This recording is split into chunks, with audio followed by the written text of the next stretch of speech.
Bonjour, bienvenue dans mon cabinet. Je suis Frédérique Fisch, praticienne en hypnose. Et je vais vous parler de l'hypnose. Alors c'est quoi? En réalité, il est compliqué vraiment de comprendre l'état hypnotique sans l'avoir vécu.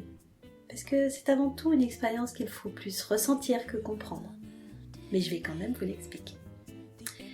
Quand on demande ce qu'est l'état d'hypnose, la réponse qui revient souvent, c'est un état modifié de conscience. C'est quoi ça? Eh bien, c'est un peu comme lors d'une rêverie ou d'un trajet en voiture. On oublie toute la route qu'on a empruntée. Vous savez, ce moment où on sort du boulot pour rentrer chez soi, par exemple. Alors, on connaît le chemin par cœur, on l'a fait plein de fois. Et là, qu'est-ce qui se passe? On se fait comme en pilote automatique. Quand on arrive chez nous, on en a même perdu la notion du temps. C'est comme si on était parti il y a 30 secondes.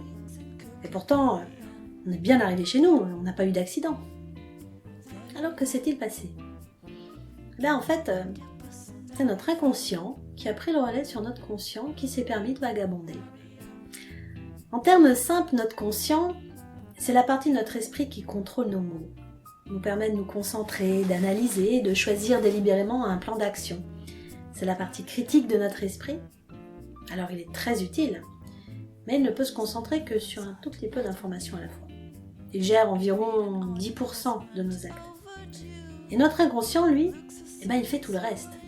Il gère notre respiration, même quand on dort, sinon on mourrait. Il gère les battements de notre cœur, il nous fait marcher sans qu'on ait besoin d'y réfléchir. Et il gère nos souvenirs, nos émotions, notre imagination. Alors contrairement au conscient, l'inconscient peut traiter et associer simultanément des millions d'informations. L'inconscient est bien plus puissant que l'esprit conscient. Et l'erreur la plus courante qu'on fait, c'est qu'on va essayer de faire disparaître nos mauvaises habitudes par notre seule volonté. On croit que notre volonté consciente décide. Mais en fait, c'est l'inconscient qui choisit presque tout pour nous, sans qu'on s'en rende compte. L'esprit conscient qui gère l'intention est bien moins puissant que l'inconscient, qui va même souvent utiliser nos émotions et notre discours interne pour contredire notre propre volonté de nous changer. Dans ce combat inégal, il est toujours gagnant.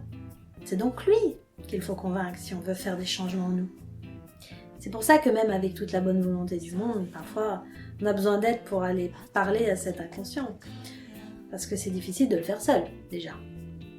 Cependant, là où il y a un problème, c'est que l'inconscient, il n'a pas la faculté de penser logiquement ou de raisonner.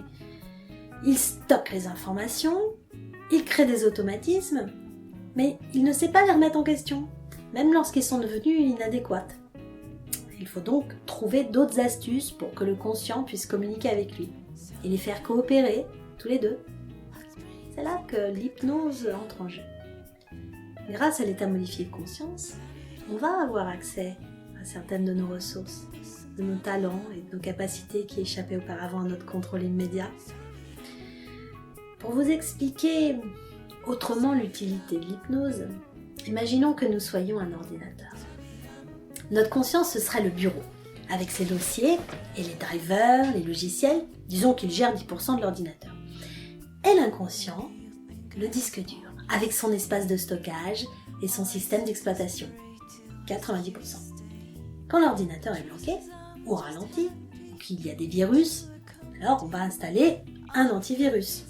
Parce que si on supprime des fichiers sur le bureau juste pour le nettoyer, ça fera joli au premier abord, mais ça ne réparera pas grand-chose au final. Ou ça ne durera pas longtemps avant de replanter à nouveau. Alors, on installe un antivirus qui va nettoyer l'ensemble de l'ordinateur.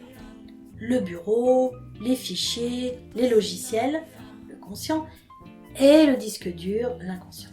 Et s'il faut, on devra même réinitialiser totalement l'ordinateur.